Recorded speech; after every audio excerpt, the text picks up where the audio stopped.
생생하게 상생하며 YTN 라디오 생생경제. 안녕하세요. YTN 라디오 생생경제 김혜민입니다. 국내에서 처음으로 아프리카 돼지열병이 확진됐습니다. 여파가 주식시장까지 미치고 있는데요. 국내 사료주와 닭고기 관련주 또 방역주 등이 동반 급등했고요. 돼지 육가공업체도 주가가 크게 뛰었습니다. 돼지고기 가격이 천정부지로 치솟을 경우 기업의 실적 상승세로 연결될 수 있다는 기대감이 주가에 반영된 겁니다. 저는 이렇게 위기가 발생하고 이 위기가 주가에 반영될 때 참 세상 정없다라는 생각이 듭니다. 경제 프로 진행자답지 않은 아주 단순한 말이지만요. 꼭 누군가의 슬픔과 위기로 돈을 버는 누군가가 있다는 생각이 들거든요. 주식 투자하는 분들 잘못했다는 뜻은 아닙니다. 양돈 농가분들 또 관계 업체들 또 소주 한 잔에 삼겹살로 세상 사는 시름 잠시 있는 서민들 힘들어질까 걱정입니다. 2019년 9월 17일 YTN 라디오 생생경제 지금 시작합니다.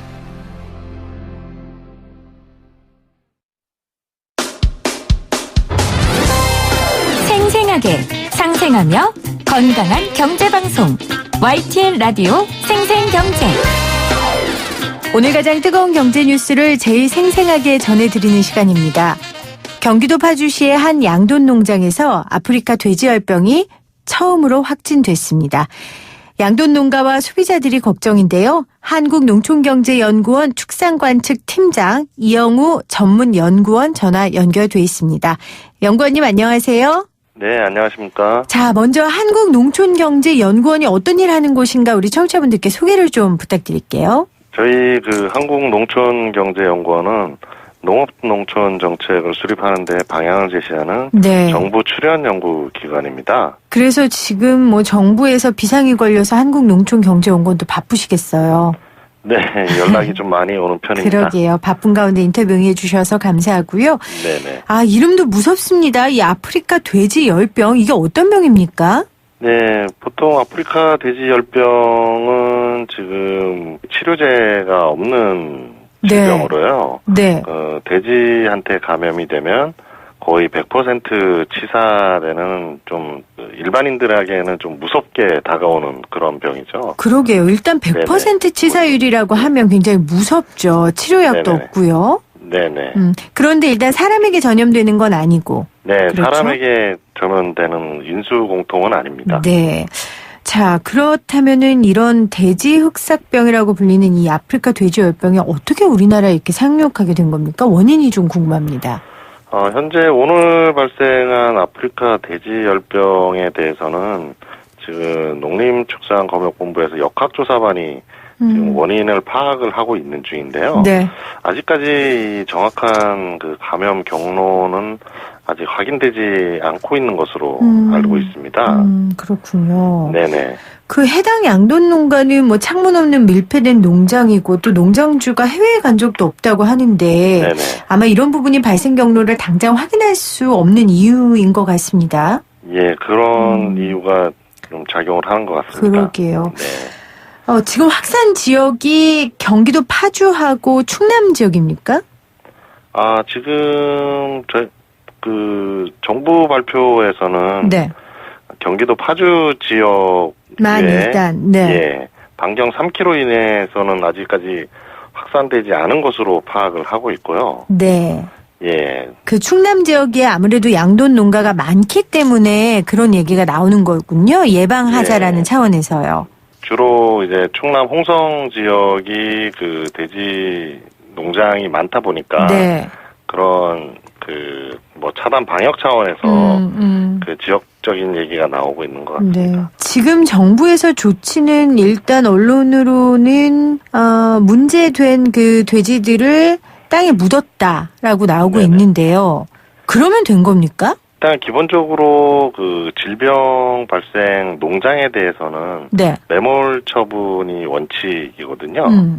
예, 그러다 보니까 확산을 방지하기 위해서 전체적으로 살처분을 한 것으로 파악하고 있습니다. 네. 자, 이 병이 발생된 농가가 돼지 2,400두면 규모가 굉장히 큰 농장인데 네네. 주변 지역은 괜찮을까요, 연구원님?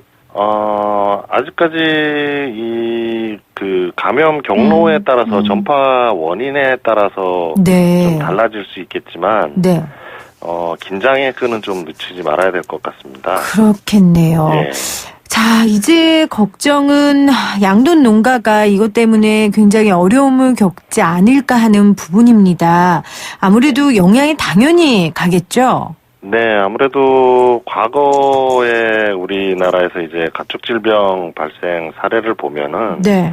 일단 질병이 발생하면 축산물 안전성에 대한 불신 그런 부분들이 이제 단기적으로 그렇죠. 소비 감소로 이어지면서 가격이 이렇게 떨어지는 그런 현상이 나타났었거든요. 네. 그러면서 이제 농가 소득이 감소하는 요인으로 작용을 했었습니다. 그럼에도 불구하고 이제 그동안 구제역이라든가 AI라든가 우리 일반 국민들도 학습 효과가 좀 있다 보니까 네. 사람에게 전파되지 않고 또 시중에 유통되지 않는다는 그런 정보를 알고 계시기 때문에 네. 소비자들은 안심하고 국산 돼지고기를 소비하셔도 됩니다. 네. 안전성의 불안감을 느끼면 그게 당연히 소비 감소로 이어지고 그러다 보면은 양돈 농가의 경제적인 어려움으로 다가가는데 네네네. 우리 연구원님의 말씀하신 것처럼 그간에 우리가 학습된 사례들이 있기 때문에 소비자들이 너무 걱정하지 않으셔도 된다라고 네네네. 말씀을 해 주셨습니다. 사실은 저희가 전문가 교수로 연결할 수도 있고 하지만 한국농촌경제연구원 위원님께 이야기를 듣고 싶었던 것도 사실 이런 부분이거든요. 우리가 네네네. 주의는 해야겠지만 소비자들이 너무 몸을 이렇게 움츠려서 이게 양돈농가까지 불필요하게 영향이 가면 안 되잖아요. 네네네. 그래서 그 이야기를 좀 듣고 싶었고요. 그리고 이 돼지고기 값에 영향을 미치는데도 시간이 좀 걸린다면서요. 예, 일단 소비자분들은 이제 돼지값이 어떻게 되느냐에 대한 관심이 많으시리라고 봅니다. 네. 예, 그래서 당장 오늘 발생한 상황이다 보니까 돼지값을 당장 판단하기는 조금 어려운 부분이 좀 있는데요.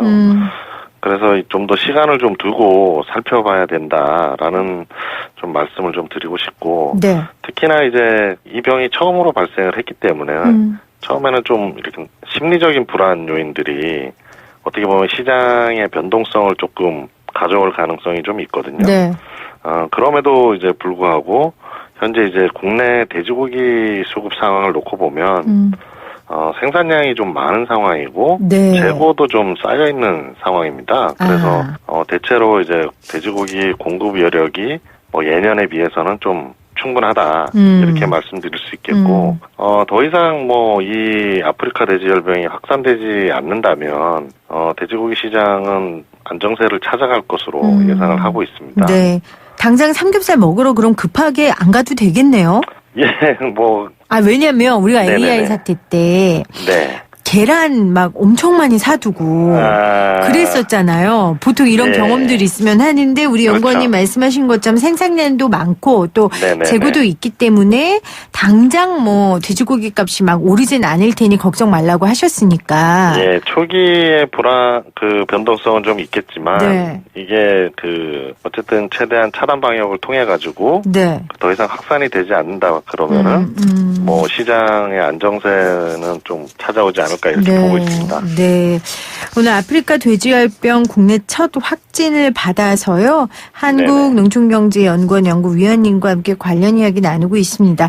결국 이제 예방이 최선이 아니겠습니까? 이런 일이 발생하고 나면 우리가 늘 이야기하는 건데 정부가 방역 대책 세울 때 좀 어떤 것들을 집중해야 한다 이런 거 있을까요? 이런 말씀은 좀 당연한 이야기겠지만은 지금 현재 스탠드 스틸이라고 일시 이동 중지를 이틀간 주어졌잖아요. 네. 이런 부분들하고 잔반급여를 전면 금지하는 조치를 취했습니다. 잔반급여라는 게 이제 돼지에게 음식물 사료를 먹이는 거 말씀하시는 거죠? 네, 그렇습니다. 네. 이러한 부분들을 이제 정부에서 내린 조치에 대해서 적극적으로 농가들이 협조가 좀 필요할 것으로 보이고요. 농가뿐만 아니라 종사하고 있는 사료 회사 분들이라든가 뭐 그 종사자 분들이 차단 방역을 위해서 네. 철저히 노력을 해야 될 것 같습니다. 그러면 저희가 지금까지 몇 차례 이런 비슷한 경험이 있지 않습니까? 네네. 위기를 좀 잘 넘긴 사례가 있다면 좀 소개를 해주시면 저희가 도움이 될 것 같아요. 특히 이제 돼지하고 소에서 이렇게 발생한 우리 그 구제역에 대한 경험을 좀 많이 가지고 있잖아요. 그래서 지난 2014년, 15년의 경우를 보면은 거의 147일간이나 이렇게 진행이 됐었거든요. 네. 근데 그 2016년 들어서는 약 45일 정도, 그리고 2017년 들어서는 9일에 9건 정도로 줄어들었고, 네. 2018년 같은 경우에는 뭐 7일에 2건으로 이렇게 점차 감소하고 있는 모습을 보이고 있습니다. 다행이네요, 그나마. 네. 그러면서 이제 그 특히나 올해 1월에 발생한 구제역 같은 경우에는 4일간 3건 발생에 그쳤거든요. 그러면서 뭐 이때 나왔던 조치들이 이제 좀 적극적으로 그 가축시장 폐쇄라든가 뭐 일시 이동 중지 조치 이런 부분들의 그 적극적인 노력으로 네. 4일이라는 좀 짧은 기간 안에 구제역 확산을 뭐 막아낸 경험이 있습니다. 적극적인 노력이 아주 여러 측면에서 필요한 때입니다. 그래야 네네. 확산을 저희가 최소화할 수 있고요. 양돈 농가뿐만 아니라 우리 국민 모두의 피해를 막을 수 있는 것 같습니다. 지금까지 한국농촌경제연구원 축산관측총괄 이영우 전문연구원과의 인터뷰였고요. 위원님께서 계속해서 강조해 주셨습니다. 돼지고기 소비하셔도 안전하답니다. 여러분들 꼭 기억하셨으면 좋겠습니다. 연구원님 고맙습니다. 네, 감사합니다.